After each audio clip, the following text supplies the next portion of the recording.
From Carnegie Studios in Longmont, Colorado, it's Puppet News.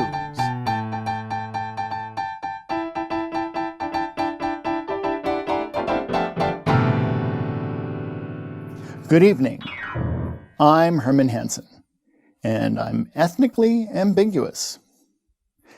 Iranda Lehrer has once again been abducted by aliens and will not be joining us this week. We all anxiously await her return, safe, sound, and probe-free. Here are this week's stories. Dangling tax credits and rebates in his drive to fight climate change, President Joe Biden wants you to trade your gas-burning car, truck, or SUV for a zero-emissions electric vehicle. Some buyers would find his offer persuasive, yet Biden's goal is a daunting one. Even if Congress approves his $2.3 trillion infrastructure plan, along with its incentives, it would take many years to replace enough internal combustion vehicles with EVs to make a huge dent in tailpipe emissions. Research shows that each EV sold does cut emissions, but it could take a couple of years for an EV to reach that point if coal is used to generate power to recharge the vehicle, said Bruce Belzowski, a retired University of Michigan transportation researcher who runs a company that studies the auto industry's future. If you don't start somewhere, you're never going to get anywhere, Belzowski said. Every electric vehicle that you sell is going to be a net positive for the environment. The Biden administration didn't offer specifics on just how much car buyers would receive to trade in their vehicles, but it plans to spend $174 billion over 8 years on EVs. That figure includes incentives for consumers, grants to build 500,000 charging stations, and money to develop U.S. supply chains for parts and minerals needed to make batteries. The biggest incentive likely will be an expansion of the electric vehicle tax credit, now $7,500, which is phased out after an automaker sells 200,000 battery electric vehicles. Tesla and General Motors have exceeded the cap. Nissan is getting close. The rebates and charging stations address two key reasons why many consumers are worried about switching to electric vehicles, said Jeff Schuster, president of global forecasting for LMC Automotive, an industry consulting firm. Combined, he predicts that the incentives would help elevate EV sales from about 358,000 this year to over 1 million by 2023 and up to 4 million by 2030. If Biden's plan succeeds and EV sales take off, shortages of computer chips, metals used to build batteries, and a lack of battery factory capacity could leave the industry falling behind on buyer demand, at least for a couple years, Schuster said. Even with such added spending, people in general will likely drive less in the future because in the aftermath of the pandemic, many companies will allow a combination of work from home and office work. That will make some people even more reluctant to replace their vehicles. Something happened today. At a location and point in time, a person affected an event for a reason or number of reasons using means available to them at the time. After more than 2 months of living in temporary housing, Vice President Kamala Harris will soon be able to unpack and unwind at her official residence on the grounds of the U.S. Naval Observatory. Simone Sanders, senior advisor and chief spokesperson for the vice president, tweeted Thursday that Harris and her husband, Doug Emhoff, will move into the official vice presidential residence next week, after some repairs are completed. The repairs included maintenance on the heating, ventilation, and air conditioning system, replacing chimney liners and refurbishing some of the hardwood floors in the 19th century Victorian house, Sanders said. Officials said it would be easier to do the work while the house was unoccupied after former Vice President Mike Pence and his wife moved out. District of Columbia Police recently arrested a man near the vice president's official residence on a weapons charge. And now for this week's cooking segment.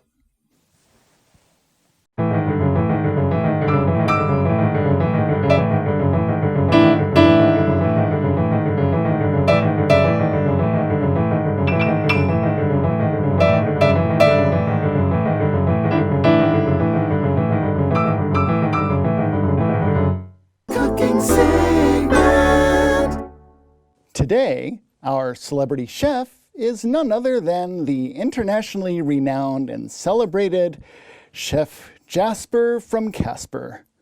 Or is it Casper from Jasper? Which one is it? Yep.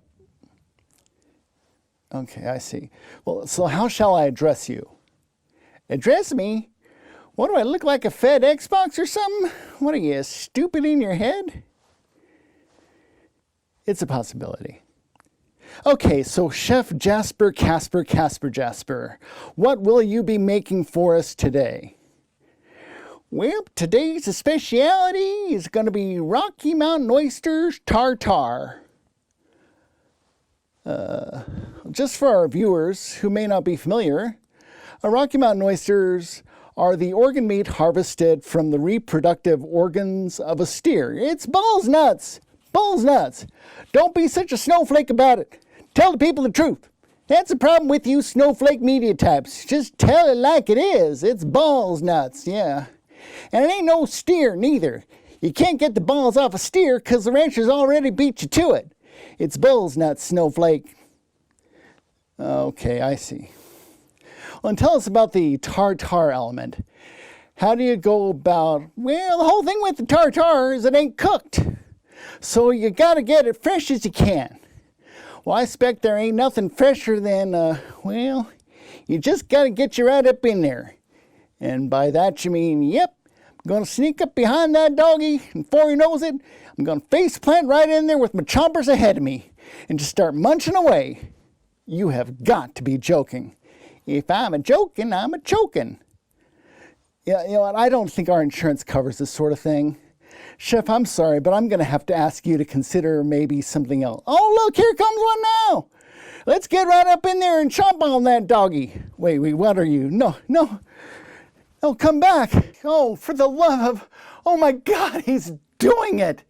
This is tragic. No, please stop. Kids, do not try this at home. Make it stop, please. This is the worst thing I have ever witnessed. No. Oh, the humanity. Oh, God. Casper, please.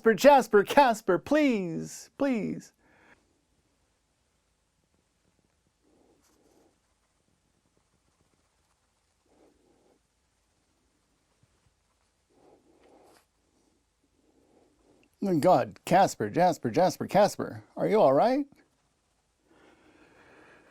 Well, ain't nothing fresher than that. I just got 2 words for you. Worth it.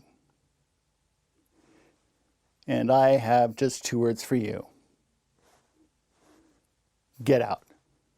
Yeah, I expect so.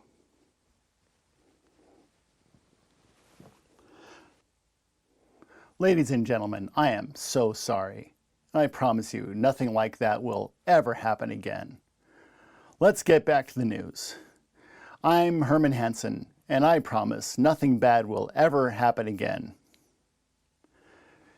You know what's kind of funny is I actually find myself sort of craving this stuff. No, oh my God, what am I saying? Anyway.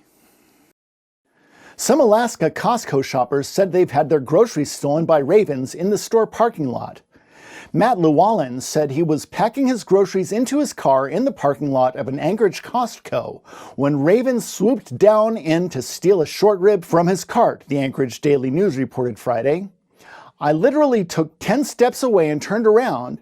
2 ravens came down and instantly grabbed one of the packages, ripped it off, and flew off with it, Llewellyn said. Llewellyn said the piece of meat was about 4 by 7 inches large, a sizable meal for a sizable bird.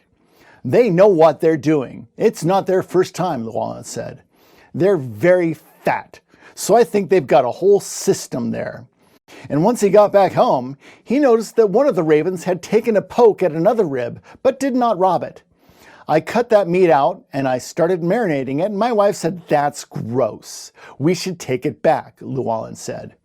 Costco actually took it back even when we had started marinating them and gave us a full refund. Additional raven thief sightings have emerged on social media. My parents were minding their business after a shop and made it home with one less steak, Kimberly Waller wrote on Facebook. The bird snatched it right out of the pack in the parking lot Anchorage resident Tamara Josie replied to Mueller's post and referred to the ravens as calculating. She said ravens hovered her in an attempt to steal her groceries. "I had 2 ravens, one that was on the car next to me, and he kept squawking really loud," Josie said. "He would sit on the car and stare at me, then hop next to the bed of the truck on the other side, and he kept going back and forth."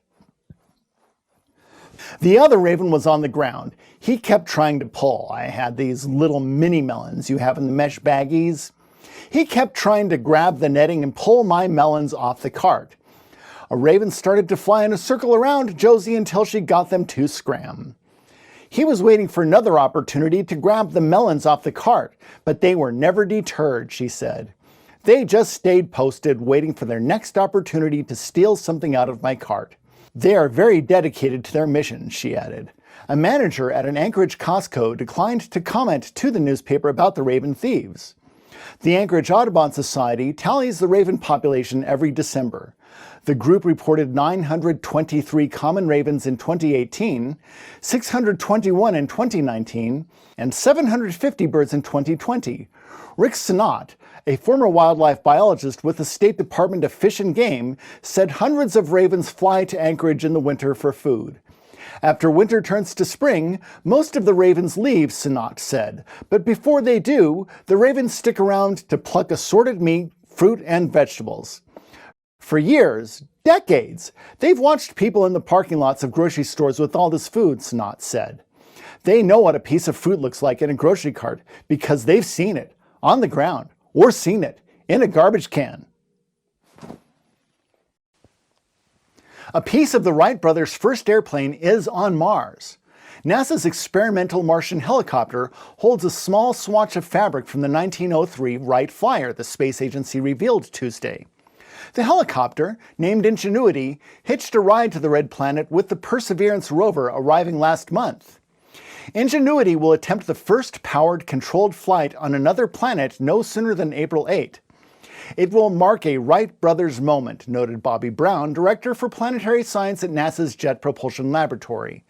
The Carillon Historic Park in Dayton, Ohio, the Wrights' hometown, donated the postage-sized piece of muslin from the plane's bottom left wing at NASA's request. The swatch made the 300 million-mile journey to Mars with the blessing of the Wright brothers' great-grand-niece and great-grand-nephew, said park curator Steve Lucht. NASA's 4-pound helicopter will attempt to rise 10 feet into the extremely thin Martian air on its first hop. Up to 5 increasingly higher and longer flights are planned over the course of a month. The material is taped to a cable beneath the helicopter's solar panel, which is perched on top like a graduate's mortarboard. For now, Ingenuity remains attached to the rover's belly. A protective shield dropped away over the weekend, exposing the spindly, long-legged chopper. The helicopter airfield is right next to the rover's landing site in Jezero Crater. The rover will observe the test flights from a distant perch before driving away to pursue its own mission, hunting for signs of ancient Martian life. Rock samples will be set aside for eventual return to Earth. And that's all we have time for. For Puppet News, I'm Hannibal Merman. Good night.